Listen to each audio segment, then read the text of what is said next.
तो जय हिंद, नमस्कार। मैं धनेश कुमार आप सभी का स्वागत करता हूं अपने चैनल में। तो हम लोग पढ़ रहे थे प्राचीन भारत का इतिहास, और प्राचीन भारतीय इतिहास में हम लोगों ने 2 क्लास कर लिया था, और हम क्रमवार तरीके से एकदम शुरू से बेसिक से इतिहास को लेकर चल रहे हैं। अभी हम प्राचीन भारत का इतिहास पढ़ेंगे, उसके बाद मध्यकालीन पढ़ेंगे हम लोग, उसके बाद मॉडर्न पढ़ेंगे। ठीक है, तो हम लोगों ने पिछले क्लास में यहाँ तक कर लिया था, आपको बता रहे, स्क्रीन पर देख रहे हैं आप लोग, यहाँ तक कर लिया था कि वैदिक काल में मानव जीवन को 4 आश्रम में बांटा गया था, और इसका जो जानकारी था हमें ज्वाला उपनिषद से लिया गया था। और मानव जीवन को जो 4 आश्रम में बांटा गया था, वह आश्रम कौन कौन से हैं आइए इस वीडियो में हम लोग जानते हैं।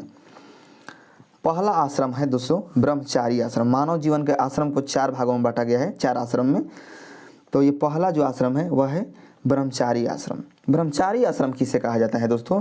जन्म से 25 वर्ष तक के कालखंड को, यानी जन्म से लेकर 25 वर्ष तक की उम्र को ब्रह्मचर्य आश्रम कहा जाता था। ठीक है, और इस समय में जो मानव का काम होता था दोस्तों, वह होता था ब्रह्मचर्य धर्म का पालन करते हुए अध्ययन करना। ठीक है, अध्ययन करना मतलब पढ़ना लिखना काम होता था इस आश्रम में, यानी ब्रह्मचर्य आश्रम में। ठीक है, दूसरा जो आश्रम होता था दोस्तों, वह होता था गृहस्थ आश्रम, यानी 25 वर्ष की उम्र से 50 वर्ष की उम्र तक के, यानी 25 वर्ष से 50 वर्ष तक के कालखंड को गृहस्थ आश्रम कहा जाता था। ठीक है, और इस समय में काम क्या होता था? इस समय में मानव का काम जो होता था, शादी विवाह करके एक संतान की या अपने संतान की उत्पत्ति करना होता था। ठीक है, संतान की उत्पत्ति करना क्यों होता था? क्योंकि हिंदू मान्यता के अनुसार जो है ऋण जो है 3 प्रकार का होता है।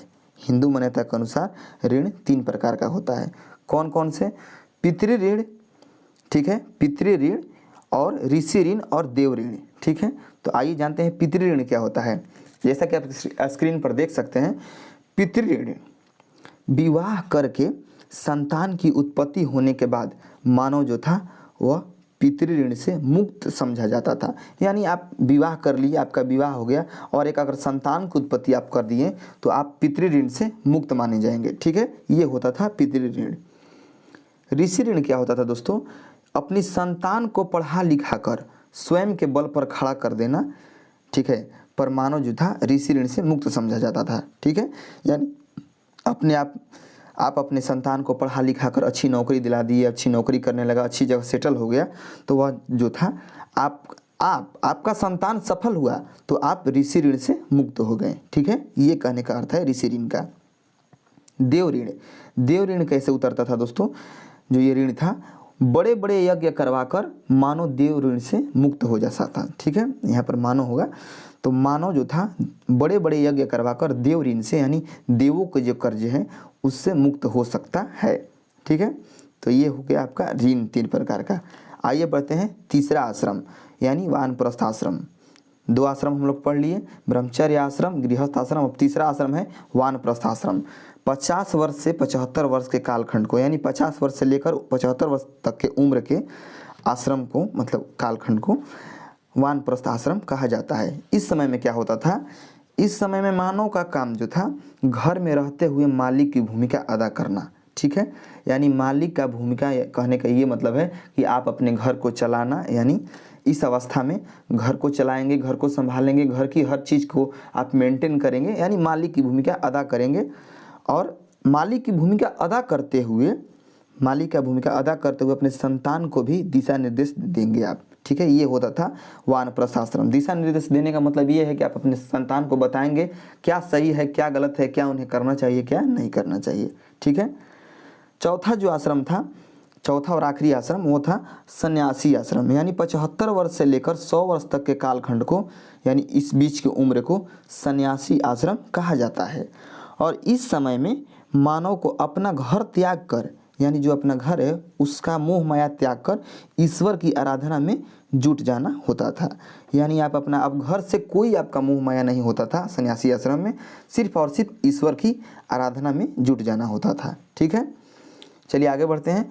4 आश्रम हम जान लिए, कौन कौन सा आश्रम होता है, और ऋण भी जान लिए इस वीडियो में। तो और आगे बढ़ते हैं। आगे है दोस्तों पुराण। हम लोगों ने पिछले क्लास में, पिछले 2 क्लास हो चुका था और ये आपका तीसरा क्लास है। तो पिछले 2 क्लासों में हम लोगों ने वेद के बारे में जाना कि वेदों की उत्पत्ति कैसे हुई, ठीक है। तो चारों वेद जान लिए, 4 आश्रम जान लिए। अब जानिए पुराण। पुराण क्या होता है, पुराण किसे कहते हैं। तो पुराण जो है दोस्तों, धार्मिक ग्रंथों में पुराण हमें, जैसा कि आप स्क्रीन पर देख रहे हैं, हम लिख भी दिए हैं ताकि आप देख कर पढ़ कर भी आप समझ सकते हैं। धार्मिक ग्रंथों में पुराण हमें भारतीय इतिहास का क्रमबद्ध जानकारी देता है। ठीक है, भारतीय इतिहास का क्रमबद्ध जानकारी देता है धार्मिक ग्रंथों में। कौन? पुराण। और जो पुराणों की संख्या है दोस्तों, पुराणों की कुल संख्या है 18। ठीक है, हमारा यहाँ से क्वेश्चन ये हो सकता है कि पुराणों की कुल संख्या कितनी है। ठीक है, तो वह है आपका 18। ठीक है दोस्तों, और इसकी जो रचना है दोस्तों, पुराण की रचना वह हुआ है आपका गुप्त काल में। और गुप्त काल में किसने किया है?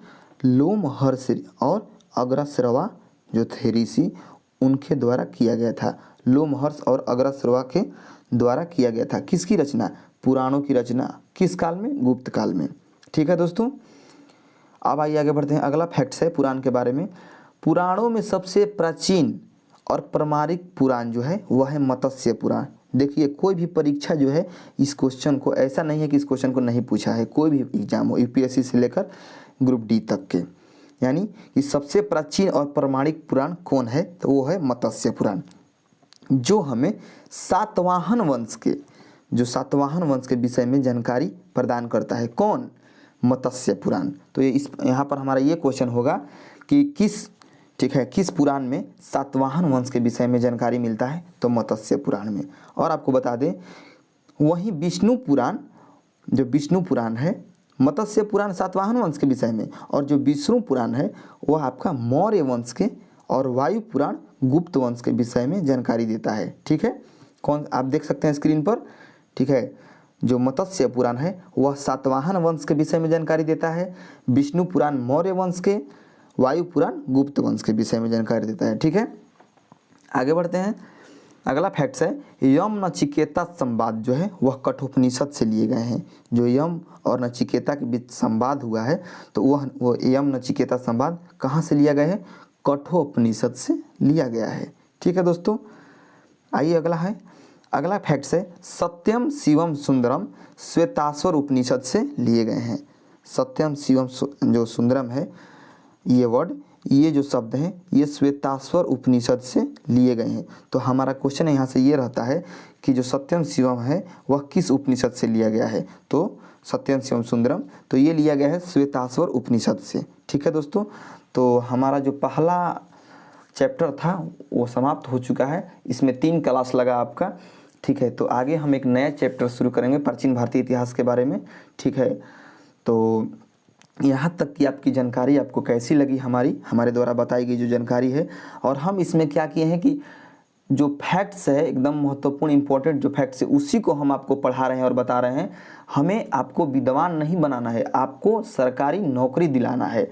तो सरकारी नौकरी करना है तो आपको ज़्यादा कुछ एकदम विद्वान नहीं बनना है, बस टू द पॉइंट पढ़ना है, टू द सिलेबस पढ़ना है आपको। ठीक है, और अच्छे से तैयारी करना है और मन लगाकर पढ़िए और खूब पढ़िए और जल्द से जल्द सरकारी नौकरी लीजिए, ताकि जो हम लोग हैं आपके लिए आपका मिठाई का इंतज़ार कर रहे हैं, आपका मिठाई खाएं। ठीक है, तो ये जो हमारा चैनल है, ये जो PDF है और हमने बनाया है, ये इस क्लास को खुद से अच्छे टीचरों से और अच्छे नोट्स पढ़ के, बुक्स पढ़ के ये PDF को बनाए गए हैं। ठीक है, तो ये जो हमारा चैनल है एजुकेशन किंग, इसको आप सब्सक्राइब कीजिए और शेयर भी कीजिए इस वीडियो को। ठीक है, तो धन्यवाद। आगे मिलते हैं अगले वीडियो में अगले चैप्टर के साथ। ठीक है, तब तक के लिए जय हिंद, नमस्कार।